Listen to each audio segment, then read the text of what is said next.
Damayanti, you read the title and the subtitle. Hills gives way to a spotless blue. Inside a hilltop pavilion, hundreds of devotees and guests, politicians, journalists, and academics among them, have gathered to observe the 76th anniversary of Prabhupada's birth. It is to the guests especially that Prabhupada directs his address. Damayanti? Ladies and gentlemen, of course, those who are my students, they know what is this ceremony. Those who are visitors, for their information, I may inform you something about this. About this? Ceremony. Otherwise, it may be misunderstood. An outsider may see it that why a person is being worshipped like a god. There may be some doubt. Doubt, indeed. The 1960s and 70s have seen a spike in the number of opportunistic gurus coming to the West, streamlining Vedic revelation to suit modern tastes and reaping the profits. To establish trust, Prabhupada begins to demystify the guru by connecting him to other gurus in parampara, a disciplic succession of authentic spiritual masters descending from Lord Krishna himself, the Supreme Personality of Godhead. The demystification continues. On the top of the mango tree, there is a very ripened fruit, and that fruit has to be tasted. So if I drop the fruit from up, it will be lost. Therefore, it is handed over after one, then it comes down. So all Vedic process of knowledge is taken from the authority, and it comes down through disciplic succession. Well aware of modern aversion to authority, Prabhupada then compares the guru to that venerable American pedestrian, the mailman. Just like a postman comes and delivers you, say $100, so he is not delivering that $100. Your friend has sent you $100, and his business is to hand over that $100 as it is, without any change, without taking $1 from it, no, or adding, no addition, no subtraction. His honesty, his perfection is that he delivers you that $100 which is sent by your friend. He may be imperfect in so many other ways, but when he does his business perfectly, he is perfect. Similarly, we receive perfect knowledge from Krishna through the agency of spiritual master. And the next part of the narrative I call Guru is one, Gurus are different. The Guru as God's mailman, down to earth, yet out of this world. In this sense, all genuine Gurus are one. Those Vyasa Puja guests who later read Prabhupada's teachings will learn how all genuine Gurus also differ. In the very first text of the Sri Chaitanya Chaitamrita, the definitive biography of Lord Krishna's golden avatar, Lord Chaitanya, Srila Krishnadas Kaviraj Goswami begins by offering his respectful obeisances unto his many spiritual masters.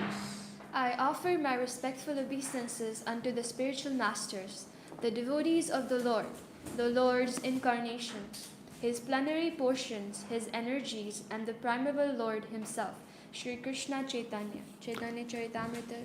You don't have to read the references. In the book's introduction, Srila Prabhupada notes, He, Kaviraj Goswami, uses the plural here to indicate the disciplic succession. He offers obeisances not to his spiritual master alone, but to the whole parampara, the chain of disciplic succession beginning with Lord Krishna himself. Later in the book's first chapter, text 35, Kaviraj Goswami offers his respects to, quote, my initiating spiritual master and all my instructing spiritual masters. Prabhupada comments, a devotee must have only one initiating spiritual master, because in the scriptures, acceptance of more than one is always forbidden. There is no limit, however, to the number of instructing spiritual masters one may accept. Generally, a spiritual master who constantly instructs a disciple in spiritual science becomes his initiating spiritual master later on. That last sentence indicates the natural, normative guru-disciple relationship, sustainable over time. Although Prabhupada was uniquely empowered to spread Krishna consciousness worldwide within a few years, it is worth noting that he entrusted the thousands of disciples he was initiating to the care of his local leaders and senior devotees, his budding, instructing gurus. Now, decades on, to glimpse how his movement's guru-disciple culture can become more local and sustainable, the way Prabhupada himself describes it, let's continue to examine his presentation of Sri Chaitanya Charitamrita's foundational first chapter, The Spiritual Masters. And the section is called More About Initiating and Instructing Gurus. In the years since Prabhupada's passing, the spotlight on the initiating spiritual master may have led members of his movement to believe that to initiate disciples requires more qualification than to instruct them.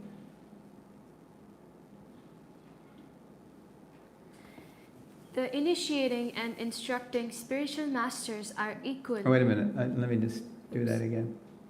More qualification than to instruct him.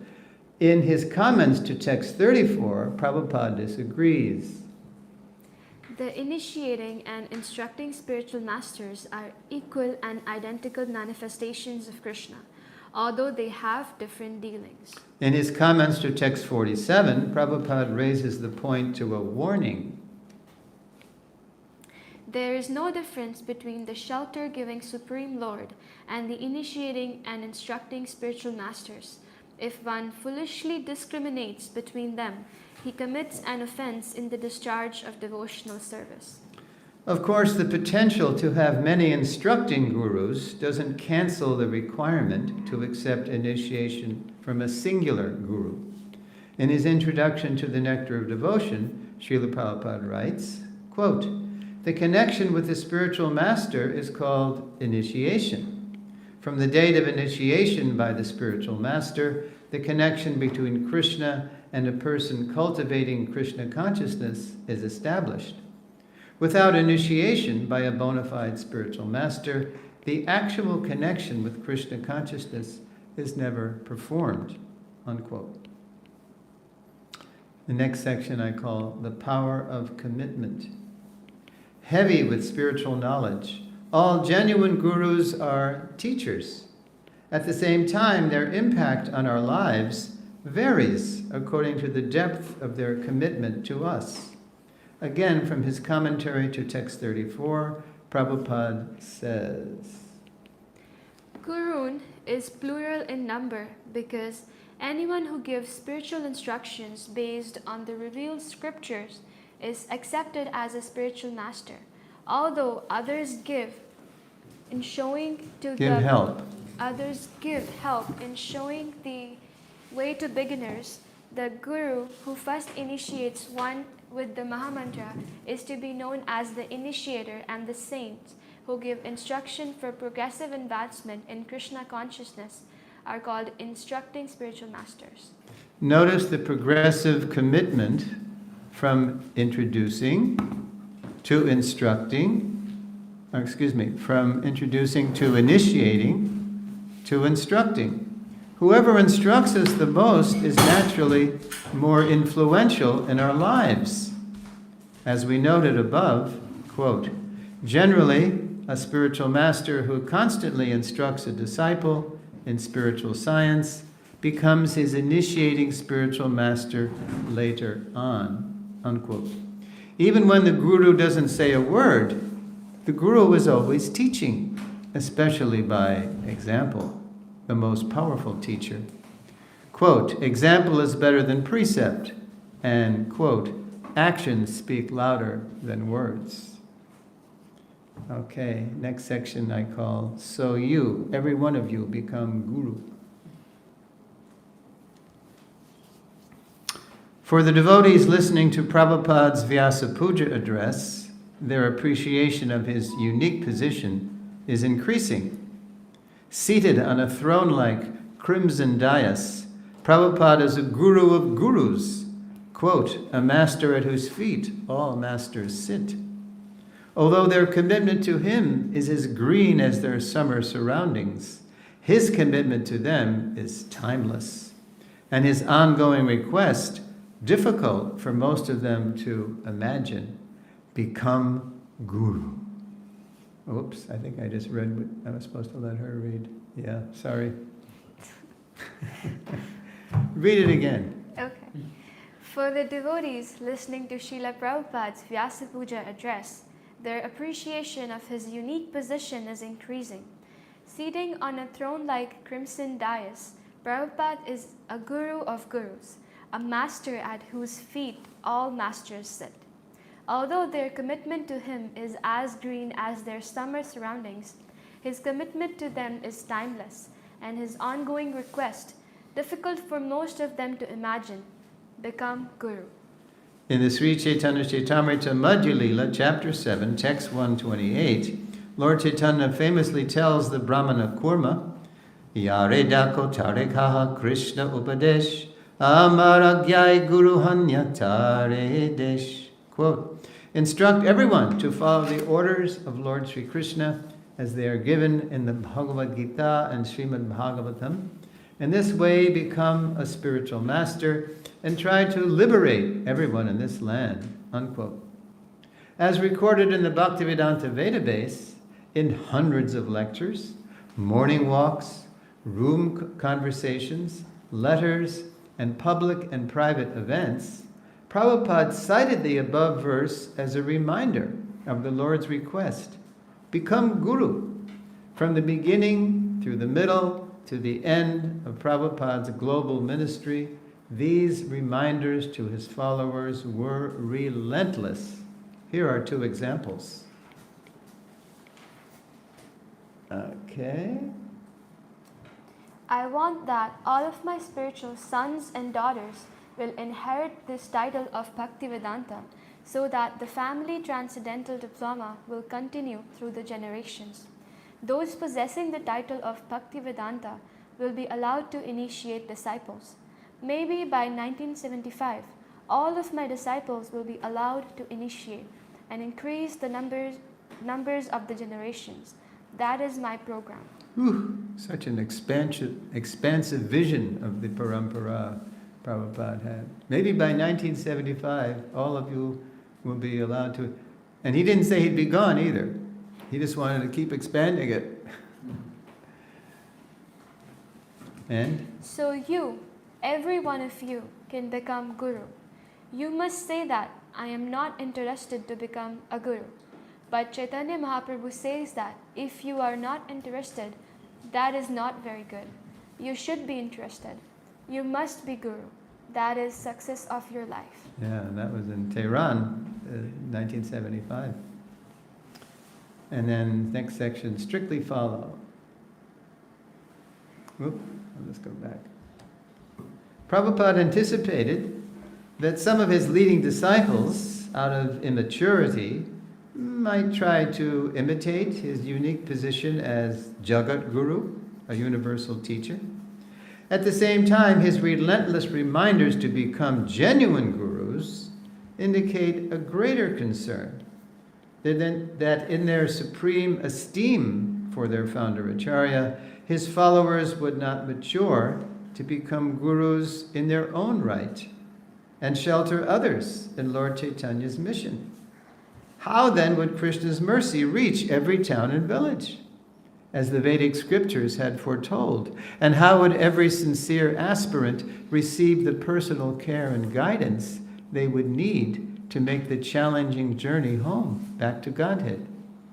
In his writings, therefore, Prabhupada made it clear that the most important qualification to become a guru was to, quote, strictly follow the instructions of Guru and Krishna.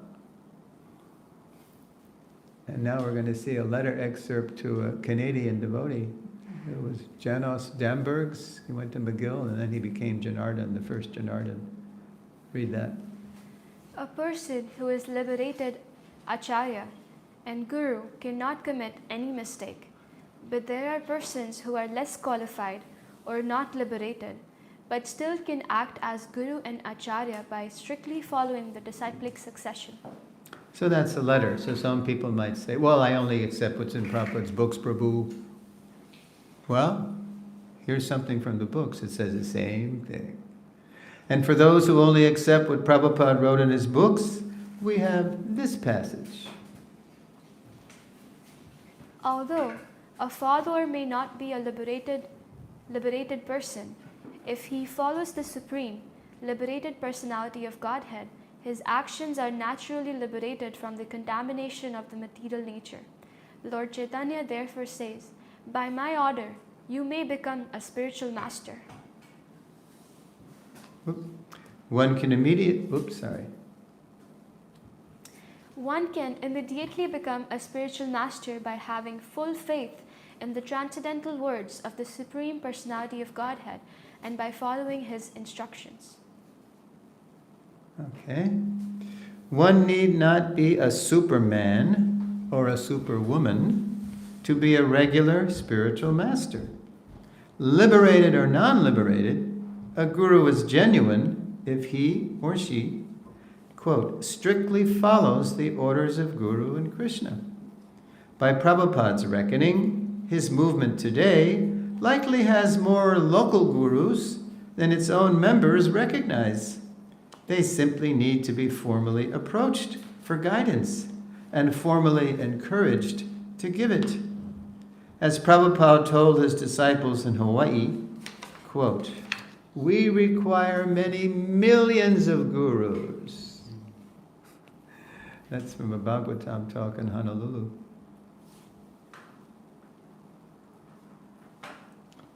Pens scribbling, cameras rolling. His American guests listen to Prabhupada close his Vyasa Puja address. As he looks into their eyes, Prabhupada is concerned that they've correctly heard and understood his message. Because in the audience, the New York Times was there, Mother Earth News, KDKA Pittsburgh, the local congressmen, journalists, politicians, academics, all these VIPs were there to find out who's behind all this Hare Krishna stuff. We see them on the street corners of America, but we don't know where they come from. Well, here's the Hare Krishna Guru. Here's the one who brought it. So Prabhupada is specifically giving this Vyasa Puja address so that they don't misunderstand. And here's what Prabhupada says. So this is the position of a spiritual master. Don't misunderstand that. This person is sitting very comfortably and taking all honors and contributions. It is needed just to teach them how to respect the representative of God. This is the sum and substance of Vyasa Puja. Thank you very much. And thank you, Srila Prabhupada, for caring enough to come and save us. And now before we do questions and comments, we do this. And this is so the questions and comments are relevant to this lesson, because the tendency is to want to talk about it, anything and everything, right? So here's the, okay, Damayanti, read that. Lesson 1, the spiritual master's learning outcomes. Learning outcome, this is what we should have gotten out of the lesson.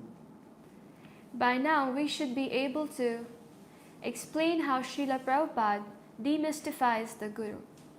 Explain how Gurus are one and different from each other.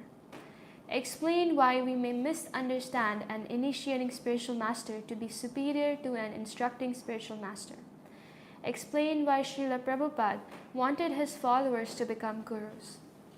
Explain how even non-liberated devotees can act as Gurus. Explain the real meaning of Vyasa Puja that Srila Prabhupada gave at the end of the narrative. Okay.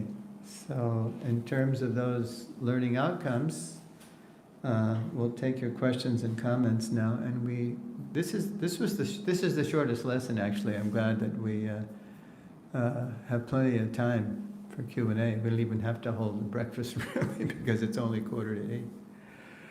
Okay, Nityananda, right? Yeah. Okay. Yes, Prabhu. Thank you for Now, there's no mic for the recording for the... there is a mic. There is a mic. Oh, good. Great. So I have a few questions. First, 3 the- questions. You gonna hog the whole thing? Or just ask one? this one. Okay. Okay, I'll ask this one. So you mentioned that one who initiates you with Mahamantra is your initiating spiritual master.